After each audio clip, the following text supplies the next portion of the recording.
বন্ধুরা নমস্কার। বিষয় ভয় যখন বাসা বাঁধে। বন্ধুরা, ভয় যখন বাসা বাঁধে তখন কি হয়? এর এক কথায় উত্তর হলো তার মনুষ্যত্ব হারিয়ে যায়। স্বামী বিবেকানন্দের একটি কথা এই বিষয়ে অত্যন্ত স্মরণীয়। তিনি বলেছেন, the fear is the greatest sin. কেন বলেছেন? তার কারণ হলো মানুষ ভয় পেয়েই না নরম মাটিতে আঁচড় কাটে। ভয় পেয়ে কোনো একটা মানুষের উপরে যখন শারীরিক অত্যাচার হয়, তার মুখ বন্ধ করে দেওয়ার জন্য শেষ পর্যন্ত তাকে নৃশংসভাবে হত্যাও করা হয়। শুধু তাই নয়, মানুষ যখন ভয় পেয়ে যায় না, তখন নিজেকে বাঁচাতে অন্যকে বলি চড়াতেও তার বিবেকে বাঁধে না।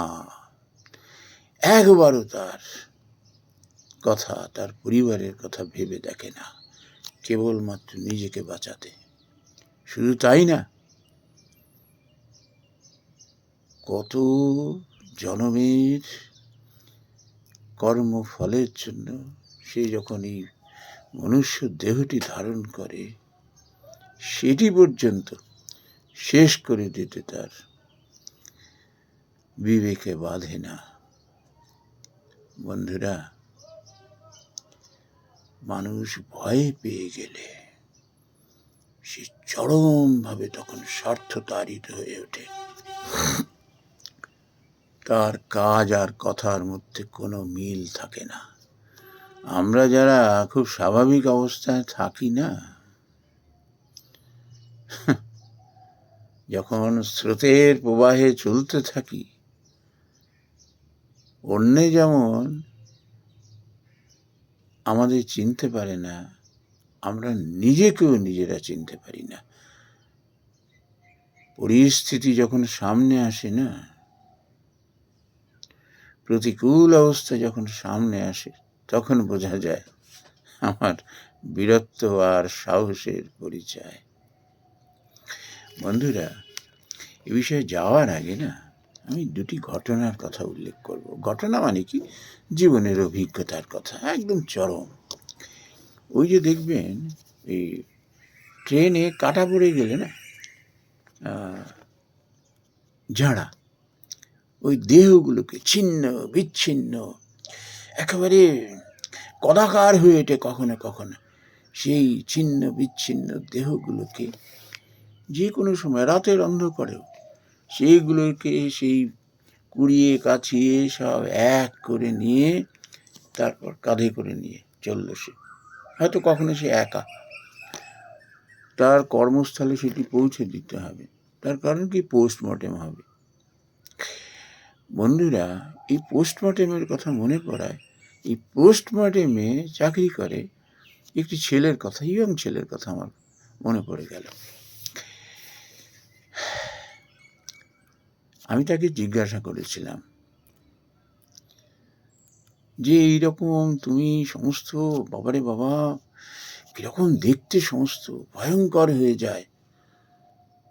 এই বিশেষ করে এই যখন জলে পড়ে কারোর মৃত্যু হয়, বীভৎসভাবে দেহটা ফুলে যায়, বা বাস ট্রেনে অ্যাক্সিডেন্ট হওয়া সেই দেহগুলো, তো তোমার ভয় লাগে না এগুলোকে কাটা ছেঁড়া করে, যেগুলো যে অর্গানসগুলো বা যে দেহাবশেষগুলো পরীক্ষা নিরীক্ষা হবে, সেগুলোকে ওইভাবে তুমি বের করে নিয়ে আসো, সেই লাশটিকে কাটা ছেঁড়া করে?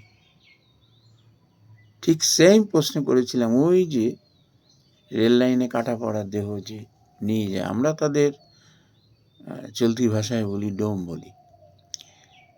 আমি দুজনের কথা আজকে আমি উল্লেখ করব। বন্ধুরা, মানুষের চেহারা দেখে, তার পোশাক দেখে মানুষকে বিচার করা খুব মুশকিল। আমি জিজ্ঞাসা করেছিলাম দুজনকেই, যেহেতু এই কমন প্রশ্নটি করেছিলাম, তার উত্তর। এই দুজনের কথা বলছি, অন্য কি করে আমি জানি না। আমি বললাম, এরকমভাবে তোমরা যখন এগুলো করো, এই দুঃসাহসিক কাজ, তোমাদের ভয় লাগে না? তো একটু স্মিত হেসেছিল। তারপর বলেছিলাম, শুনেছি নাকি তোমরা নেশা টেশা করো আর কি, যাতে এগুলো ভুলে যাও। তখনও হেসেছিলেন। তারপর আমি বলেছিলাম, তোমার স্বাভাবিক জীবন ঠিক আছে? তখনও হেসেছিলেন। এই 3টে হাসির উত্তর পরে তিনি দিয়েছিলেন। বলেছিলেন যেরকম, দেখো, ভগবান কাকে কি কর্ম দেন কেউ বলতে পারে না। ভগবান আমাকে এই কর্মটি দিয়েছেন। দুজনের কমন উত্তরটা আমি বলছি। আমাকে এই কর্মটি দিয়েছেন। আমার 20 বছর হয়ে গেছে, আর একজন বললো আমার 10 বছর হয়ে গেছে। আমি তো এখানে ভালোই আছি। আমি ধরুন চলে গেলাম, কাউকে তো করতে হবে, আমার তো কোনো অসুবিধা হচ্ছে না। এবার ভয়ের কথাটা বলতে বললেন, দেখুন, ভয়ের ব্যাপারটা সম্পূর্ণ মনের উপর নির্ভর করে। আপনি যদি আপনার কর্তব্য কর্ম ঠিকঠাক করেন, সততার সঙ্গে করেন এবং ভগবানের কাজ মনে করে যদি করেন, ভয় আপনাকে স্পর্শ করবে না। ভয় আপনাকে স্পর্শ করবে না। আমি জানি না এরা গীতা পড়েছেন কিনা। উনি বললেন যে শরীর তো একটা জড় পদার্থের মতো। উনি যে ভাষাগুলো পড়েছেন আমার এই মুহূর্তে মনে পড়ছে না, কিন্তু মূল কথাটা বলছি, শরীর তো একটা জড় পদার্থের মতো, ইট কাঠ পাথরের মতো। তা আমরা কি সেগুলো দেখে, একটা কাঠ যখন ফুলে ফেপে ভয়ঙ্কর হয়ে ওঠে, কীরকম দেখতে হয়, আলো আধারিতে কীরকম তার রূপ হয়ে যায়, আমরা কি ভয় পাই? দেহ একটা অচেতন পদার্থ। এইটি যে ভাবতে পারবে যে এটি অচেতন পদার্থ, তো কিচ্ছু করার ক্ষমতা নেই। অ্যাক্সিডেন্টের জন্য মুখটা বিকৃত হয়ে গেছে, হাতগুলো ছিঁড়ে গেছে, কেটে গেছে, বাদ হয়ে গেছে, পাগুলো এরকম। একটু ভয় পাওয়ার কি আছে? কাউকে তো এটা করতে হবে। ওই রেল লাইনের উপর দেহটা তো পড়ে থাকলে হবে না। কত মানুষ আছে এত ভয় পেয়ে যায় এইসব দেখে, রক্তপাত দেখে, তার তো অ্যাক্সিডেন্ট হয়ে যাবে। সে তো দেখা গেল মুছে গেল, দেহ থেকে দুর্গন্ধ বেরাবে, তাতে রোগ ছড়াবে। এগুলো তো দেখতে হবে। মানুষের দেহ প্রাণ চলে গেলে সে দেহ কি জড় পদার্থ মাত্র। ওর উপরে মায়া করেই বা কী হবে, ওর উপর ভয় করেই বা কী হবে? বন্ধুরা, উত্তরটির সারমর্ম বুঝেছেন? যে মানুষ যখন নিষ্ঠার সঙ্গে কর্ম করেন ভগবানের দেওয়া দায়িত্ব হিসেবে, তখন তার মনুষ্যত্ব বোধ কীরকম জেগে ওঠে। এ প্রসঙ্গে না রামকৃষ্ণ মিশনের একটি ঘটনার কথা মনে পড়লো। এটা আমার শোনা, যে বই পুস্তকে, মানে বিশেষ করে মনে হচ্ছে উদ্বোধনে আমি লেখাটা পড়েছিলাম। তো এরকম, যেহেতু আমার মহারাজের নাম মনে পড়ছে না, ওই জন্য আমি উল্লেখ করছি না, কিন্তু ওই শিশুমঙ্গলে তো এরকমভাবে মহারাজ এই একদম মধ্যরাতে কখনো কখনো এরকমভাবে ওয়ার্ড ঘুরে ঘুরে দেখতেন। আর ওনার সঙ্গে 2জন মহারাজও থাকতেন, কেউ ব্রহ্মচারী বা কেউ সন্ন্যাসীও তো থাকতেন। তো উনি ঘুরে ঘুরে দেখতেন। তো এবারে যিনি লিখেছেন তিনিই স্বীকার করছেন, বলে আমার না বরাবর একটা মৃতদেহের উপর আমার একটা ভয় ছিল, বরাবর ভয়। কি জানি না মহারাজ সেটি অন্তরে অনুভব করেছেন কিনা। তো মহারাজ একের পর এক যারা মারা গেছেন এই মুখের কাপড়টা সরিয়ে আবার রেখে দিচ্ছেন। কোনো কারণে হয়তো তিনি ভুলে গেছেন কিংবা আমায় শিক্ষা দিতে ইচ্ছা করে তিনি ওই কাপড়টি আর মুখের উপর চড়িয়ে দেননি। এবার আমারও ভয় লাগছে, ওই মহারাজ বলছেন নিজে, আবার এটাও ঠিক হবে না, এরমভাবে মহারাজও চলে গেলেন আমিও করে দেবো। এর মধ্যে মহারাজ তখন তাকে বললেন যে দেখুন, আমাদের মন কীরকম আমরা জানি। এই যে মৃতদেহটি পড়ে রয়েছে এর কিচ্ছু করবার ক্ষমতা নেই, স্থবির হয়ে পড়ে রয়েছে, তবুও দেখুন আমরা এদের কিভাবে ভয় পাই, কত ভয় পাই। মহারাজ বলছেন আমার দৃষ্টি খুলে গেল। আমি একবারে সস্নেহে সেই কাপড়টি তার মুখের উপর আবার মৃতদেহের উপর দিয়ে চললাম। বন্ধুরা, এই জ্ঞান, মানুষের যখন জ্ঞান হয় না, জ্ঞান কখন হয়? যখন মানুষের মধ্যে থেকে স্বার্থপরতা দূর হয়ে যায়, মানুষের মধ্যে দিয়ে অহংকার দূর হয়ে যায়। এই স্বার্থপরতা আর অহংকারই হলো জ্ঞান লাভের প্রধান অন্তরায়। মানুষকে জ্ঞান লাভ করতে দেয় না। জ্ঞান কি? সত্যকে লাভ করা, সত্যকে জানা। যে একবার সত্যকে জেনে গেছে, তার আবার কিসের ভয়? ভয় তাকে স্পর্শ করতে পারে না।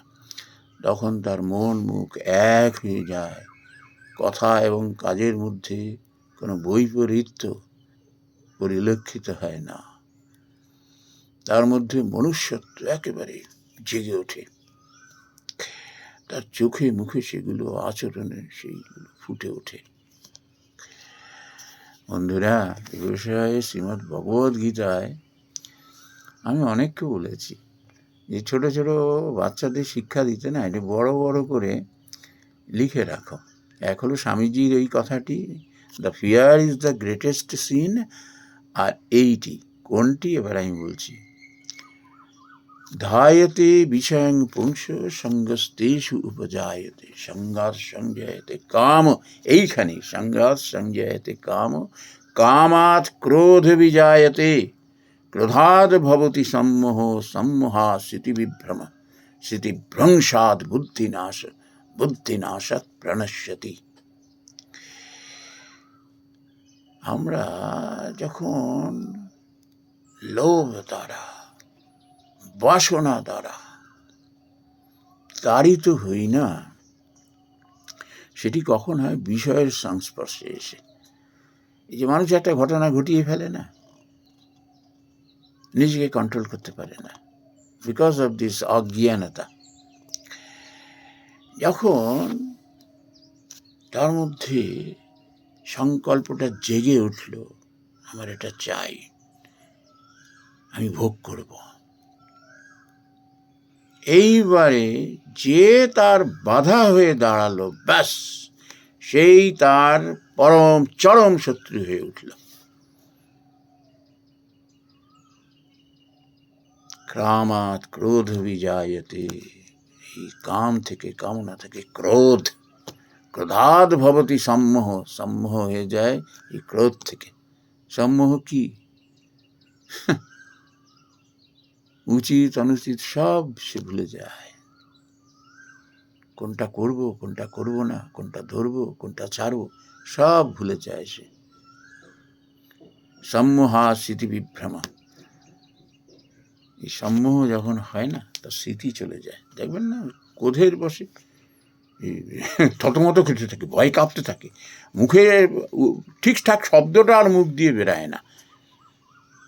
যত রকমের দেখবেন সে আস্ফালন করতে থাকে, আর আবল তাবল বকতে থাকে, আর মুখে যত কদর্য ভাষা, যত কদর্য ভাষা। এটি যারা বলে তারা জেনে সব থেকে ভীতু মানুষ, সব থেকে ভীতু মানুষ। এর অবস্থার পরিপ্রেক্ষিতে লাফালাফি করে, যখন অ্যালোন হয়ে যায় না, তখন বোঝা যায় এদের সাহসের দৌড়াত্ম, সাহসের দৌড়। স্মৃতিভ্রংশ বুদ্ধিনাশ। যে স্মৃতি চলে যায়, পরিণামের কথা তো ভুলে যায় না, তখন কি হতে পারে, কি করছে না করছে তার নিজেও সে জানে না, পাগল হয়ে যায়। স্মৃতি চলে যায়, বুদ্ধি চলে যায় তার। এটা করা ঠিক হবে না। কেন আমি নরম মাটিতে আঁচড় কাটতে যাচ্ছি? সময় যখন ঘুরে আসবে, এই কর্মফল যে কত গুণে আমার কাছে ফিরে আসবে, এটি করতে নেই। ভগবান তো সব দেখছেন, অন্য কেউ না দেখুক, ভগবান তো সব দেখছেন। কর্মফল কেউ এড়াতে পারবে না, কেউ না, নোবডি। পদ, নাম, যশ, অর্থ সব তুচ্ছাতি তুচ্ছ হয়ে যায়। কর্মফল তাকে ভোগ করতে হবেই হবে। এই অশুভ বুদ্ধি সম্পন্ন মানুষ এবং দুষ্ট মানুষেরা একটা সময় অ্যালোন হয়ে যায়, একা। মানুষ তাকে মুঠি করে না একেবারে সেই ডাস্টবিনে ছুঁড়ে ফেলে দেয়। বুদ্ধি নাশাৎ প্রাণস্যতি, তখন তার প্রাণ সংশয় হয়। কিভাবে? সেও শোচনীয়। ভয় তাকে এমন ভাবে তার মধ্যে বাসা বাঁধে না, তাকে কুড়ে খুঁড়ে খায়, কুড়ে কুড়ে খায়। উদ্বিগ্নে দিন রাত কাটাতে থাকে, রাতে ঘুম হয় না, কারি কারি ঘুমের ট্যাবলেট খেয়েও কিচ্ছু হয় না তার।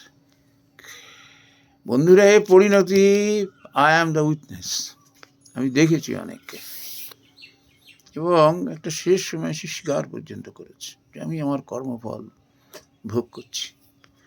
তো এইসব মানুষ হয়তো কোনো কারণে ভগবান কৃপা করেন, যেখান থেকে তার বোধোদয় হলো ঠিক সেখান থেকে that person starts from that zero level, ওইখান থেকে চেষ্টা করে অন্তত কিছুটা তো সংস্কার নিয়ে যায়, পরজন্মে যাতে একটু এগিয়ে থাকি, একটু এগিয়ে থাকি।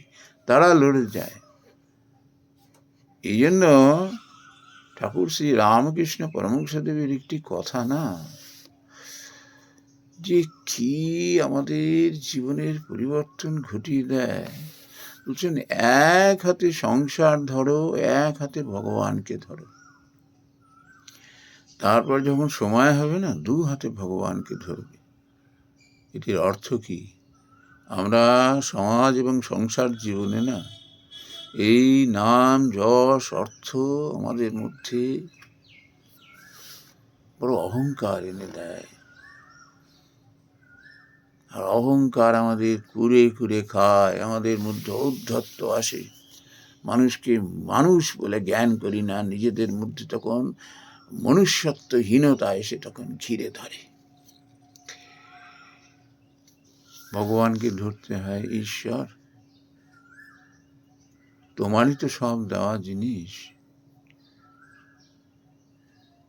আমি ইনস্ট্রুমেন্ট মাত্র, যন্ত্র, তুমি যন্ত্রী, তুমি যেমন বাজাবে আমি সেমন বাজব, তুমি কৃপা করে আমাকে রাস্তা দেখিয়ে নিয়ে চলো, আমি কিচ্ছু জানি না, আমি অবোধ। এই মহামায়ার জগতে দৈব হেষা গুণময়ী মম মায়া দুরত্যয়া মামেব ইয়ে প্রপদ্যন্তে মায়া মেতন্তরন্তিতে। কখন যে মোহগ্রস্ত হয়ে যাই, কখন যে কি করে বসি, কখন কোন ঘটনার পরিপ্রেক্ষিতে কিভাবে যে মনের মধ্যে লোভ মোহ এসে বসা বাঁধে, কিচ্ছু জানি না। তুমি কৃপা করো, দয়া করো, আমায় চৈতন্য দাও, আমায় জ্ঞানালোক দাও, তুমি আমাকে সেই জ্ঞানালোকে পথ দেখিয়ে নিয়ে চলো। তোমার কর্ম তুমি করো মা, লোকে বলে করি আমি, তুমি কৃপা করে আমাকে রাস্তা দেখিয়ে নিয়ে চলো। মানুষ যখন এরকম, that person when absolutely surrenders unto the holy feet of God, তখন সে ধীরে ধীরে সব থেকে মুক্ত হয়ে যায়, অহংকার স্বার্থপরতা থেকে। তার মধ্যে এমনভাবে মনুষ্যত্ব জেগে ওঠে, কখনো তার বেচালে পা পড়ে না। একটা সময় সে সমস্ত স্বেচ্ছায় নাম যশ অর্থ সব কিছু আবার ভগবানের পায়ে রেখে দিয়ে তাকেই দু হাতে তখন জাপটে ধরেন। কেন? কারণ এই সমস্ত পার্থিব সম্পদ মানুষকে শান্তি দেয় না, শান্তির জায়গা আলাদা। তখন সে কর্তব্য কর্ম শেষ করে সমস্ত কিছু তারই চরণে অর্পণ করে সে তখন সেই শান্তির খোঁজে। তার কারণ কি? শান্তিটা কোথায় মিলবে? ঈশ্বরকে লাভ করা। ঠাকুর যেহেতু বলেছেন না, মনুষ্য জীবনের লক্ষ্যই হলো ভগবানকে লাভ করা, তখন সে তাকে লাভ করবার জন্য দু হাতে জাপটে ধরেন। নমস্কার বন্ধুরা।